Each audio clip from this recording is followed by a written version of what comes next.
రాబోయే ఎన్నికల్లో కూటమిదే విజయమని TDP MLA అభ్యర్థి ఆరిమిల్లి రాధాకృష్ణ ధీమా వ్యక్తం చేశారు. తణుకు నియోజకవర్గంలోని పలు ఏరియాల్లో ఆయన ఇంటింటి ప్రచారం నిర్వహించారు. కూటమి మేనిఫెస్టో పట్ల ప్రజలందరూ హర్షం వ్యక్తం చేస్తున్నారని అన్నారు.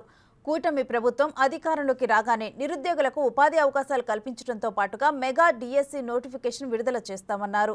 నియోజకవర్గంలో జరిగిన అభివృద్ధి అంతా తాను ఎమ్మెల్యేగా ఉన్నప్పుడు జరిగిందే తప్ప వైసీపీ ప్రభుత్వంలో చేసింది ఏమీ లేదని విమర్శించారు.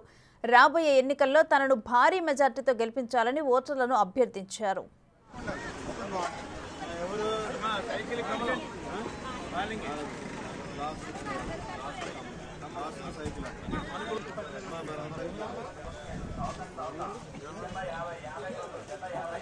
తణుకుపట్నంలో సంత మార్కెట్లో ప్రచార కార్యక్రమం నిర్వహిస్తుంటే ప్రజలు ప్రతి ఒక్కరూ కూడా ముక్తకంఠంతో ఈసారి వచ్చేది తెలుగుదేశం, జనసేన, బీజేపీ కూటమి ప్రభుత్వం వస్తుందని అందరూ కూడా పెద్ద ఎత్తున స్వాగతం పలుకుతూ వారందరూ కూడా చెప్పడం జరుగుతుంది.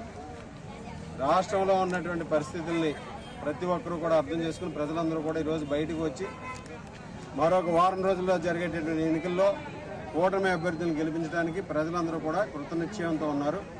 వారిలో 5 సంవత్సరాలుగా భయభ్రాంతులకు గురి చేసి ఎవరిని మాట్లాడనివ్వకుండా, ఎవరిని బయటికి రానివ్వకుండా అక్రమ కేసులు బనాయిస్తే ఎవరైనా మాట్లాడితే వారి మీద అక్రమ కేసులు బనాయించి లేకపోతే దాడులు చేసి ఈ విధంగా ఈ రాష్ట్ర ప్రజలందరినీ కూడా భయభ్రాంతులకు గురి చేసి తమ గుప్పట్లో పెట్టుకున్నటువంటి వైఎస్ఆర్ కాంగ్రెస్ పార్టీ నాయకులకు, ప్రజాప్రతినిధులకు అందరికీ కూడా చెంపపెట్టుగా ఈరోజు ప్రజలందరూ కూడా సమాధానం చెప్పబోతున్నారు.